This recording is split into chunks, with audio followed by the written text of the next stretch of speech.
ಮದುವೆಗೆ ದುಂದುವೆಚ್ಚ ಬೇಕಾ ಅಂತ? ಓಹ್ ಗಾಡ್! ಯಾಕಂದ್ರೆ ಒಬ್ಬೊಬ್ರು ಇತ್ತೀಚೆಗೆ ಪ್ರೀ ವೆಡ್ಡಿಂಗ್ ಫೋಟೋ ಶೂಟ್ಸ್ ಏನ್ ಹೇಳ್ತೀರಾ, ಪ್ರೀ ವೆಡ್ಡಿಂಗ್ ವಿಡಿಯೋಸ್ ಇವಾಗ ಯಾವ್ದೋ ಒಂದು ಸಿನಿಮಾದಲ್ಲಿ ಒಂದು ಸಾಂಗ್ ಬಂದಿದೆ ಅಂದ್ರೆ ಅವರು ಪ್ರೀ ವೆಡ್ಡಿಂಗ್ ಫೋಟೋ ಶೂಟ್ ಮತ್ತೆ ವಿಡಿಯೋ ಶೂಟ್ ತರ ಮಾಡ್ಬಿಟ್ಟು ಅವರ ಒಂದು ಸಾಂಗ್ಗೆ ಆಕ್ಟ್ ಮಾಡುವಂತದ್ದಾಗಿರ್ಬೋದು. ಒಬ್ಬೊಬ್ರು ಅಂದ್ರೆ ಹಾ. ಒಬ್ಬೊಬ್ರದ್ದು ಒಂಥರ ಇವಾಗ ದುಡ್ಡಿರುವಂತವ್ರು ತುಂಬಾ ಐಫೈ ಆಗಿ ಮಾಡ್ತಾರೆ. ಈ ಹಳಬರು ಹಿರಿಯರೆಲ್ಲ ಹೇಳ್ತಿದ್ರು ಒಂದು ಮಾತಿದೆ. ಎಷ್ಟೇ ಶ್ರೀಮಂತನಾದ್ರೂ ಕೂಡ ಮದುವೆಯಲ್ಲಿ ಒಂದಲ್ಲ ಒಂದು ಕುರುಗನ್ನೋದು ಬಂದೇ ಬರುತ್ತೆ ಅಂತ ಹೇಳ್ಬಿಟ್ಟು. ಬಿಕಾಸ್ ಹ್ಮ್. ಒಬ್ರು ನೆಗೆಟಿವ್ ಪಾಯಿಂಟ್ ಅನ್ನೋದು ಹುಡುಕೇ ಅಂತ. ನಾವು ನಮ್ಮ ಅಜ್ಜಿ ಹೇಳ್ತಿದ್ರು ನನಗೆ, ನೀನ್ ಎಷ್ಟೇ ಶ್ರೀಮಂತ ಆದ್ರೂ, ಎಷ್ಟೇ ವೆರೈಟಿ ಆಫ್ ಊಟ ಹಾಕಿದ್ರೂ ಕೂಡ ಜನ ಬಂದು ಊಟ ಮಾಡಿ ಏನೋ ಒಂದ್ ಚೆನ್ನಾಗಿಲ್ಲ ಅಂತ ಹೇಳೇ ಹೋಗ್ತಾರೆ. ಸತ್ಯ. ಸೊ ಅದ್ರ ಜೊತೆಗೆ ಆಮೇಲೆ ಇನ್ನೊಂದೇನು ಗೊತ್ತಾ, ನೀವು ಎಷ್ಟೇ ಶ್ರೀಮಂತರಾಗಿ ನಾವು ಮದುವೆ ಮಾಡಿದ್ರು ಕೂಡ ಜನ ಆವತ್ತಿಗೆ ಮರೆತು ಬಿಡ್ತಾರೆ. ನಿಜ. ಊಟ ಮಾಡ್ತಾರೆ, ಹೋಗ್ತಾರೆ, ಹೌದು. ಮನೆಗೆ ಮರೆತು ಬಿಡ್ತಾರೆ, ಲೆಕ್ಕಕ್ಕೆ ಇಟ್ಕೊಳ್ಳೋದಿಲ್ಲ. ಸೊ ಈ ಆಡಂಬರ, ಈ ಮದುವೆಗೆ ದುಂದುವೆಚ್ಚ ಅನ್ನೋದು ಬೇಕಾ ಅಂತ? ನೀವು ನನಗೆ ತುಂಬಾ ತುಂಬಾ ಒಳ್ಳೆ ಪ್ರಶ್ನೆನ ಕೇಳಿದ್ರಿ. ನನಗೆ ಚಿಕ್ಕ ವಯಸ್ಸಿಂದ ಒಂದು ಆಸೆ ಇತ್ತು. ಹ್ಮ್. ಆ ಕುವೆಂಪು ಅವರ ಮಂತ್ರಮಾಂಗಲ್ಯ ಹ್ಮ್ ಇದೆಯಲ್ಲ, ಹ್ಮ್ ಹ್ಮ್ ಹ್ಮ್ ತುಂಬಾ ಅರ್ಥಪೂರ್ಣವಾದ ಮದುವೆ ಅದು. ನಮ್ಮ ತಂದೆಯವರು ಕುವೆಂಪು ಅವರ ದೊಡ್ಡ ಅಭಿಮಾನಿ. ಹ್ಮ್.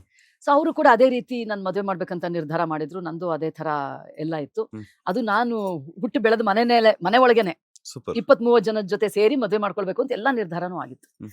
ಆದ್ರೆ ನಾನು ಅಮೆರಿಕಾದಲ್ಲಿ ಶ್ರೀನಿಧಿ ಅವ್ರನ್ನ ಭೇಟಿ ಮಾಡಿ ಹ್ಮ್. ಮದ್ವೆ ಆಗೋ ಬಂದಾಗ ನಮ್ಮ ತಂದೆಯವ್ರಿಗೆ ಜ್ಞಾಪಿಸ್ದೆ ನಾನು, ಹ್ಮ್. ಈ ರೀತಿಯಾಗಿ ಮಾಡೋಣ ಅಂತ. ಅವ್ರು ಹೇಳಿದ್ರು, ಇದ್ಯಾವಾಗ ಮದ್ವೆ ಆಗಿ ನನಗೆ 25 ವರ್ಷ, ಹ್ಮ್. 25 ವರ್ಷ ಆಗುತ್ತೆ ಈ ಜೂನ್ಗೆ.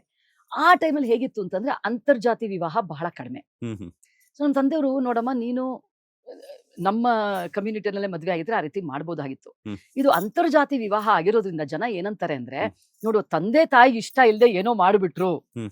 ಆಮೇಲೆ ನಾನು ನಮ್ಮ ಮನೆಯಲ್ಲಿ ಒಬ್ಳೆ ಹೆಣ್ಮಗಳು, ಹ್ಮ್. 2-3 ಫ್ಯಾಮಿಲಿಗೆ ನಾನು ಒಬ್ಳೆ ಹೆಣ್ಮಗಳು. ಹ್ಮ್. ಎಲ್ಲರೂ ಆಸೆ ಇಟ್ಕೊಂಡಿದ್ದಾರೆ ಚೆನ್ನಾಗಿ ಮಾಡ್ಬೇಕು ಅಂತ. ಹ್ಮ್. ಆಮೇಲೆ ಅಂತರ್ಜಾತಿ ವಿವಾಹ ಆಗಿರೋದ್ರಿಂದ ಮೇನ್ ಆಗಿ ಜನ ಏನ್ ಮಾತಾಡ್ತಾರೆ ಅಂದ್ರೆ, ಹ್ಮ್. ತಂದೆ ತಾಯಿಗೆ ಏನೋ ಇಷ್ಟ ಇಲ್ಲದೆ ಮಾಡಿ ಕಳಿಸ್ಬಿಟ್ರು. ಹ್ಮ್. ಆ ಮಾತು ಬೇಡ ನನಗೆ. ಸೊ ಹಾಗಾಗಿ ಅದ್ದೂರಿಯಾಗಿ ಮಾಡ್ಬೇಕು ಅಂತ ಹ್ಮ್. ನಮ್ಮ ತಂದೆಯವ್ರು ಹೇಳಿದ್ರು. ಹ್ಮ್. ತುಂಬಾ ಬೇಜಾರಾಯ್ತು ನನ್ಗೆ. ನನ್ ಜೀವನ ಪೂರ್ತಿ ಒಂದು ಆಸೆ ಇಟ್ಕೊಂಡಿದ್ದು ಇವಾಗ ಹೀಗಾಗೋಯ್ತಲ್ಲ ಅಂತ. ನಮ್ಮ ತಂದೆಯವ್ರಿಗೆ ನನ್ ಮದ್ವೆಗೋಸ್ಕರ ಸಾಲ ಮಾಡ್ಬೇಕಾದಂತ ಪರಿಸ್ಥಿತಿ ಬಂತು. ಹ್ಮ್. ನಾ ಇಮಿಡಿಯೇಟ್ಲಿ ಹೇಳ್ದೆ, ಆಯ್ತು ನೀವು ಅಂದ್ಕೊಂಡ ಹಾಗೆ ನಿಮ್ ಪ್ರಕಾರವಾಗೆ ಚೆನ್ನಾಗೆ ಮಾಡಿ. ಹ್ಮ್. ಆದ್ರೆ ಒಂದ್ ಷರತ್ತು. ಹ್ಮ್. ಏನು ಅಂತಂದ್ರೆ, ನಂಗೆ ಮುಂಚೆಯಿಂದ ಒಂದು ಆಸೆ ಇತ್ತು ಚಿಕ್ಕ ವಯಸ್ಸಿಂದ, ಹ್ಮ್. ನನ್ನ ಮದ್ವೆ ಖರ್ಚು ಪೂರ್ತಿ ನಾನೇ ಹಾಕೋಬೇಕು. ಹ್ಮ್ ಹ್ಮ್ ಹ್ಮ್ ಅದು ನಮ್ಮ ತಂದೆ ಕಲ್ಲ ಹಾಕಿಸ್ಬಾರ್ದು ಅಂತ. ನಮ್ಮ ತಂದೆಯವರು ಸದ್ಯ ಒಪ್ಕೊಂಡ್ರು. ಹ್ಮ್. ಅವರು ನಮ್ಮ ಮನೆಯಲ್ಲಿ ತಾರತಮ್ಯ ಮಾಡ್ಲಿಲ್ಲ. ಹ್ಮ್. ಇವಳು ಹೆಣ್ಣು ಹುಡುಗಿ, ಇವಳು ಗಂಡ್ ಮಗ ಅಂತ ತಾರತಮ್ಯ ಮಾಡ್ಲೇ ಇಲ್ಲ ಪಾಪ. ಹ್ಮ್. ಇಲ್ದಿದ್ರೆ ನನ್ನ NCCಗೆಲ್ಲ ಪಾಪ ಬಿಡ್ತಾನೆ ಇರ್ಲಿಲ್ಲ ಅವರು. ಹೌದು.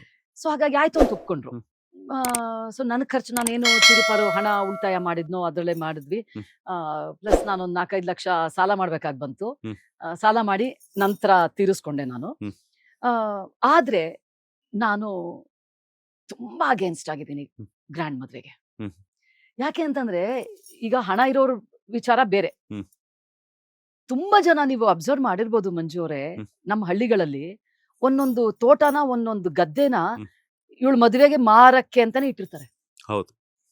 ನನ್ನ ಮಗಳ ಮದ್ವೆಗೋಸ್ಕರ ಈ ಜಾಗ ಅಂತಾರೆ. ಹ್ಮ್. ಅಂದ್ರೆ ಅದೇನು ನಂಗೆ ಮುಂಚೆ ಅರ್ಥ ಆಗ್ತಿರ್ಲಿಲ್ಲ. ಹ್ಮ್. ಏನು ಅಂದ್ರೆ ಅದನ್ನ ಮಾರಿ ಮದ್ವೆ ಮಾಡೋದು. ಹ್ಮ್. ಆ ಪರಿಸ್ಥಿತಿನಲ್ಲಿ ಮದ್ವೆ ಮಾಡ್ಕೋಬೇಕಾ? ಅದೇ. ಆಮೇಲೆ ಹೆಣ್ಮಕ್ಳಿಗಾದ್ರೂ ಒಂದು ಆಲೋಚನೆ ಬರಬಾರ್ದಾ? ಹ್ಮ್. ಈಗ ನಂಗೆ ಅಣ್ಣ ಇದ್ದಾನೆ, ನಂಗೆ ತಮ್ಮ ಇದ್ದಾನೆ, ಅಥವಾ ನಮ್ಮ ತಂದೆ ಹ್ಮ್. ಅದನ್ನ ಮಾರಿ ಅಥವಾ ಸಾಲ ಮಾರಿ ಅಂತ ಪರಿಸ್ಥಿತಿಯಲ್ಲಿ ನಾನು ಮದ್ವೆ ಆಗ್ಬೇಕಾ? ಹ್ಮ್. ಅಂತ ಆಡಂಬರ ಏನಕ್ಕೆ ಬೇಕು? ಹ್ಮ್. ಈಗ ಹಾಸಿಗೆ ಇದ್ದಷ್ಟು ಕಾಲ್ ಚಾಚು ಅಂತ ಹೇಳ್ತಾರೆ. ಹ್ಮ್. ನಾನು ಇನ್ನೂ ಒಂದು ಹೆಜ್ಜೆ ಹೆಚ್ಚಾಗಿ ಹೋಗಿ ಹೇಳ್ತೀನಿ, ನಿಮ್ ಹತ್ರ ಅಷ್ಟು ದುಡ್ಡು ಇದ್ರೂನು ಸಹ ಹ್ಮ್. ಅದಕ್ಕೆ ದುಡ್ಡು ವೆಚ್ಚ ಯಾಕೆ ಮಾಡ್ತೀರಾ? ಹ್ಮ್. ಸೊ ಹಾಗಾಗಿ ನಾನು ಇದಕ್ಕೆ ಯಾವತ್ತೂ ಸಮ್ಮತವನ್ನ ನೀಡಿದವಳು ಅಲ್ಲವೇ ಅಲ್ಲ. ಹ್ಮ್. ಕಂಪ್ಲೀಟ್ ಆಗಿ ಇದಕ್ಕೆ ಅಗೇನ್ಸ್ಟ್ ಆಗಿದ್ದೀನಿ ನಾನು. ನೀವ್ ಹೇಳ್ದಾಗೆ ಹೋಗ್ತೀವಿ ಒಂದ್ ಮದ್ವೆ, ವರ್ಷಕ್ಕೊಂದ್ 20 ಮದ್ವೆ ಅಟೆಂಡ್ ಮಾಡಿ ಬಂದಿರ್ತೀವಿ. ಯಾವ ಮದ್ವೆಲಿ ಏನ್ ಊಟ ಮಾಡಿದ್ವಿ ಅಂತಾನೂ ನೆನಪಿರಲ್ಲ, ಯಾವ ಮದ್ವೆಲಿ ಏನ್ ಡೆಕೋರೇಷನ್ ಇತ್ತು ಅಂತಾನೂ ನೆನಪಾಗಲ್ಲ. ಹ್ಮ್. ಈಗ ನಾನೇ ನನ್ ಮದ್ವೆ ಆಲ್ಬಮ್ ಯಾವಾಗ ನೋಡಿದೀನೋ ಗೊತ್ತಿಲ್ಲ. ಹ್ಮ್. ವಿಡಿಯೋ ಅಂತೂ ಸತ್ಯವಾಗಿ ಹೇಳ್ತೀನಿ ಮಂಜು ಅವರೇ, ಒಂದು ಸಲನೂ ವಿಡಿಯೋ ನೋಡಿಲ್ಲ. ಫುಲ್ ಒಂದ್ಸಲನೂ ನೋಡಿಲ್ವಾ? ಫುಲ್ ಒಂದು ಸಲನೂ ನಾನು ವಿಡಿಯೋ ನೋಡಿಲ್ಲ. ಫೋಟೋಸ್ ನೋಡಿದೀನಿ, ಫೋಟೋ ಹ್ಮ್. ಆಲ್ಬಮ್ ನೋಡಿದೀನಿ, ಹ್ಮ್. ವಿಡಿಯೋ ಒಂದು ಸಲನೂ ನೋಡಿಲ್ಲ ಫುಲ್ ಕೂತ್ಕೊಂಡು. ಹ್ಮ್ ಹ್ಮ್ ಅದಕ್ಕೆ ಎಷ್ಟು ಅಂದ್ರೆ ನಾವೇನಷ್ಟು ಖರ್ಚು ಮಾಡಿಲ್ಲ ಬಿಡಿ. ಹ್ಮ್. ಬಟ್ ಮಾಡೋರಿಗೆ ಹೇಳೋದು, ಅಷ್ಟು ದುಂದು ವೆಚ್ಚ ಯಾಕೆ ಬೇಕು? ಹ್ಮ್. ಆಮೇಲೆ ಯಾರನ್ನೂ ಮೆಚ್ಚಕ್ಕಂತೂ ಆಗಲ್ಲ ಇಲ್ಲಿ. ಹೌದು. ನೀವ್ ಹೇಗೇ ಮಾಡಿದ್ರು ಯಾರನ್ನೂ ಮೆಚ್ಚಕ್ ಆಗೋದೇ ಇಲ್ಲ. ಹ್ಮ್. ಮತ್ ಕಂಪೇರ್ ಮಾಡ್ಕೊಂಡು ಮಾತಾಡ್ತಿರ್ತಾರೆ. ಹ್ಮ್. ಅಯ್ಯೋ ಅವ್ರ ಮದ್ವೆಲಿ ಹೇಗಿತ್ತು ಗೊತ್ತಾ, ಹೀಗಿತ್ತು ಗೊತ್ತಾ, ಹಾಗಿತ್ತು ಗೊತ್ತಾ ಅಂತ. ಹೌದು. ಸೊ ಹಾಗಾಗಿ ಮದ್ವೆ ಅನ್ನೋದು ಬಹಳ ದುಂದು ವೆಚ್ಚ ಅಂತ ನನಗನ್ಸುತ್ತೆ. ಅದ್ರಲ್ಲೂ ಹ್ಮ್. ನಮ್ಮಂತ ಮಿಡಲ್ ಕ್ಲಾಸ್ ಫ್ಯಾಮಿಲಿಯಿಂದ ಬಂದವ್ರಿಗೆ ಹ್ಮ್. ಅದು ಒಂದು ಹೊರೆನೇ ಹೊರತು ಹ್ಮ್. ಅದರಿಂದ ಖುಷಿಯಾದವ್ರು ಯಾರು ಇಲ್ಲ. ನೀವ್ ಯಾವ್ದೇ ಮದ್ವೆಲಿ ತಂದೆಯ ಮುಖವನ್ನ ನೋಡಿ ಹೌದು. ಕರುಳು ಕಿತ್ತು ಬರುತ್ತೆ. ಅದೇ ವಿಚಾರಕ್ಕೆ ನಾನು ನಮ್ಮ ತಂದೆಯವರಿಗೆ ನಾನು ಷರತ್ ಹಾಕಿದ್ದೆ. ಹ್ಮ್. ನೀವ್ ಹೇಳ್ದಾಗೆ ಗ್ರ್ಯಾಂಡ್ ಆಗಿ ಮದ್ವೆ ಆಗ್ತೀನಿ, ಆದ್ರೆ ಅದ್ ಖರ್ಚು ಪೂರ್ತಿ ನಂದಿರ್ಬೇಕು ಅಂತ. ಆ ಒಂದು ಹೊರೆನ ಅವ್ರಿಗೆ ಕೊಡೋದಕ್ಕೆ ನನ್ಗೆ ಇಷ್ಟ ಇರ್ಲಿಲ್ಲ. ಹ್ಮ್. ಯೋಚನೆ ಮಾಡಿ, ಎಷ್ಟು ತಂದೆಯಂದಿರು, ಎಷ್ಟು ತಾಯಂದಿರು ಯಾವತ್ತೂ ಮಾಡಿಲ್ದಿರೋ ಸಾಲನ ಮಗಳು ಮದ್ವೆಗೋಸ್ಕರ ಮಾಡಿರ್ತಾರೆ. ಖಂಡಿತವಾಗಿ. ಎಷ್ಟೊಂದ್ ಮನೆಯಲ್ಲಿ ಅಣ್ಣ ತಮ್ಮದಿರು ಮಾಡಿರ್ತಾರೆ. ಹ್ಮ್. ನನ್ ತಂಗಿ ಮದ್ವೆ ಮಾಡ್ಬೇಕು ಅಂತ ಎಷ್ಟು ಗಂಡು ಮಕ್ಳು ಹ್ಮ್. 40 ವರ್ಷ ಆದ್ರೂ ಮದ್ವೆ ಆಗಿಲ್ಲ. ಹ್ಮ್. ಜೀವನ ಪೂರ್ತಿ ಕೆಲಸ ಮಾಡಿದ್ದಾರೆ ತಂಗಿ ಮದ್ವೆ ಮಾಡಕ್ಕೆ ಹ್ಮ್. ಅಥವಾ ಅಕ್ಕನ್ ಮದ್ವೆ ಮಾಡಕ್ಕೆ. ಹ್ಮ್. ಇದು ಖಂಡಿತ ಬದಲಾಗ್ಬೇಕು ನನ್ನ ಪ್ರಕಾರ ಮಂಜು ಅವರೇ. ಈಗ ಪಾಶ್ಚಿಮಾತ್ಯ ದೇಶಗಳಲ್ಲಿ ನೋಡಿ ಹ್ಮ್. ಸಾಲ ಮಾಡಿ ಯಾರು ಮದ್ವೆ ಆಗಲ್ಲ. ಹ್ಮ್. ಅವ್ರಿಗೆ ಎಷ್ಟಿದೆಯೋ ಅದ್ರ ಆಳ್ತಕ್ಕ ಹಾಕ್ತಾರೆ. ಹ್ಮ್. ನನ್ನ ಹತ್ರ ಇಷ್ಟೊಂದು ದುಡ್ಡು ಇದೆಯಾ, ಆಯ್ತಪ್ಪ ಹ್ಮ್. ಏನೋ ದುಡ್ಡು ಬಂದಿದೆ, ಬಾ ಗ್ರ್ಯಾಂಡ್ ಆಗಿ ಮಾಡೋಣ. ಹ್ಮ್. ಇಲ್ವಾ ದುಡ್ಡು, ಹ್ಮ್. ಆಯ್ತು ಇಷ್ಟಲ್ಲೇ ಮುಗ್ಸೋಣ. ಹ್ಮ್. ನಮ್ಮಲ್ಲಿ ಆ ಮನಸ್ಥಿತಿ ಬರ್ಬೇಕು ಅಂತ ಅನ್ಸುತ್ತೆ. ಯಾರೇನ್ ಮಾತಾಡ್ಕೊಂಡ್ರೆ ನಮ್ಗೇನಾಗ್ಬೇಕು. ಕರೋನಾ ಟೈಮಲ್ಲಿ ನೋಡಿ ಅದೊಂದು ಒಳ್ಳೇದಾಯ್ತು. ಹೌದು. ಎಂತ ದೊಡ್ಡ ದೊಡ್ಡ ಸೆಲೆಬ್ರಿಟೀಸು 10 ಜನನ್ ಕರೆದು ಮದುವೆ ಮಾಡ್ಕೊಂಡಿದ್ದಾರೆ. ಹೌದು. ಬಹಳ ಸಂತೋಷ ಆಗಿತ್ತು ನನ್ಗೆ. ಅದ್ ಹಾಗೆ ಮುಂದುವರಿಯುತ್ತೆ ಅನ್ಕೊಂಡೆ, ಬಟ್ ಇಲ್ಲ, ಕರೋನಾ ಮರ್ತು ಮುಗಿದ ಬಿಟ್ರು. ಮೇಲೆ ಅದನ್ನು ಮರ್ತು ಬಿಟ್ರು ಜನ. ಜನ ಮರ್ತು ಬಿಟ್ರು ಅದನ್ನ. ಲೇಟೆಸ್ಟ್ ಹಾಗೂ ಇಂಟ್ರೆಸ್ಟಿಂಗ್ ಸುದ್ದಿಗಳಿಗಾಗಿ ಬಾಸ್ ಟಿವಿ ಕನ್ನಡ ಚಾನೆಲ್ನ ಸಬ್ಸ್ಕ್ರೈಬ್ ಮಾಡಿ. ಹಾಗೆಯೇ ಬೆಲ್ ಐಕಾನ್ ಪ್ರೆಸ್ ಮಾಡಿ. ಇದರ ಜೊತೆಗೆ ಫೇಸ್ಬುಕ್, ಇನ್ಸ್ಟಾಗ್ರಾಮ್, ಎಕ್ಸ್ ನಲ್ಲೂ ಮಿಸ್ ಮಾಡದೆ ಫಾಲೋ ಮಾಡಿ.